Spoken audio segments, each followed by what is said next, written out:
markii uu bilowday cudurka coronavirus. laakiin su'aasha isweydiinta mudan waxa weeyaan afsaab kasta ama face mask walba ma ka difaaci karaa cudurka ama ma ka celin karaa viruska. Maska noocan oo kala xirashadiisa iyo iska deyntiisu in ay tahay mid isku mid ah.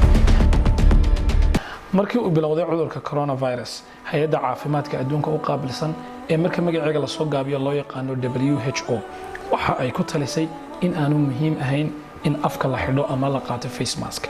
You do not have to wear masks because there is no evidence that they protect people who are not sick. waqtigaasi daraasadda lagu sameeyay cudurka oo aad u yarayd waxa ay taladaasi isbedeshay dabayaaqadii bishii March 2020. maanta waxaynu ognahay in khadka difaaca koobaad ee aad kaga hortagi karto cudurka coronavirus in ay tahay inaad afka xidhato. laakiin su'aasha isweydiinta mudan waxa weeyaan afsaab kasta ama face mask walba ma ka difaaci karaa cudurka ama ma ka celin karaa viruska. qodobka ugu muhiimsan ee aynu u baahannahay inaynu ogaano waxa weeyaan in adduunyada ay jiraan noocyo kala duwan oo face mask ama afxidha.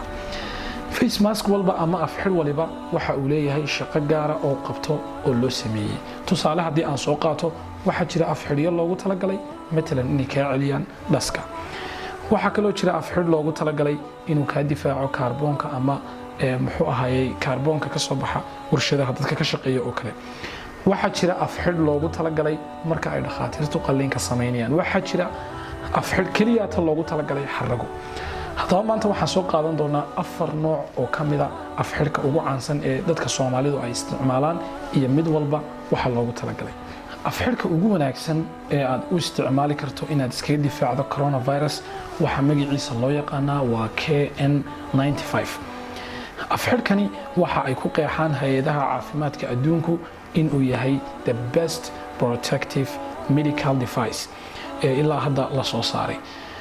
waxa ay ku qiyaasaan hay'adda caafimaadka adduunka waxa ay sheegtay in afxidhkani uu viruska ka difaaci karo 95%.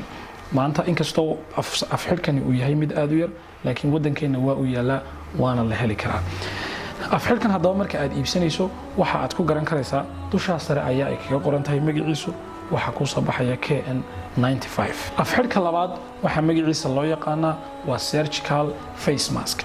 inta badan dhakhaatiirta ayaa u isticmaala inay ku galaan qalliinka. haddii inkastoo una afxidhkani una gaarsiisnayn xagga tayada afxidhkii hore aynu soo sheegnay ee KN95 laakiinse haddii kaa la waayo choice-ka labaad ama beddelka labaad ee aad ku beddelan karta ee viruska ka difaaci karaay waa inaad qaadato surgical mask. labada haddii midna kuu suuro geli waayo choice-ka saddexaad waxa soo gelaya maska ama afxidhka ka samaysan marada ama dharka ee loo yaqaano cloth mask. kani isagoo noocyo badan ayuu suuqa yaalaa. mararka qaarkood harqaanlada iyo dawaarlayaasha ayaa tola. mararka qaarkoodna isagoo warshad ay soo samaysay ayuu suuqa yaalaa. waxa lagu qiyaasaa difaaciisu inuu yahay 50% inuu ka difaaci karo muxuu ahaayay viruska. nooca ugu dambeeya maanta aan soo qaadanayay waa nooca ugu liita afxidhka ama face mask. waxa magaciisa loo yaqaanaa sponge face mask. noocan sharikadaha soo saaray keliyata waxa loogu talagalay waa for style and fashion. keliyata waxa loogu talagalay waa qurux iyo xarago. looguma talagelin inuu xataa dhaska ugu yar u ka difaaco.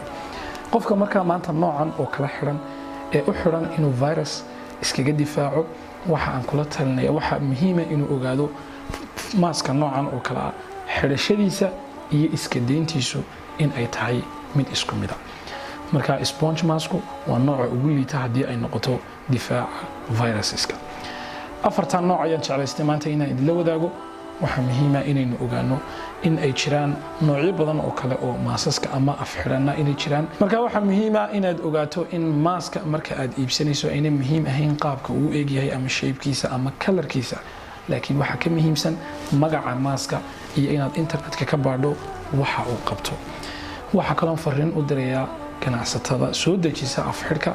waxa aan leeyahay ummadiina waxa aad u keenaysaan ka fiirsada way jiraan maasaska tayo leh oo iska jaban oo ummadiina loo keeni karo. ummadayaan laga iibinin wax aan nafci lahayn oo aan faa'iido lahayn. muuqaalkeena maanta halka ayuu noogu eegyahay. assalaamu calaykum waraxmatullaahi wabarakaatuh.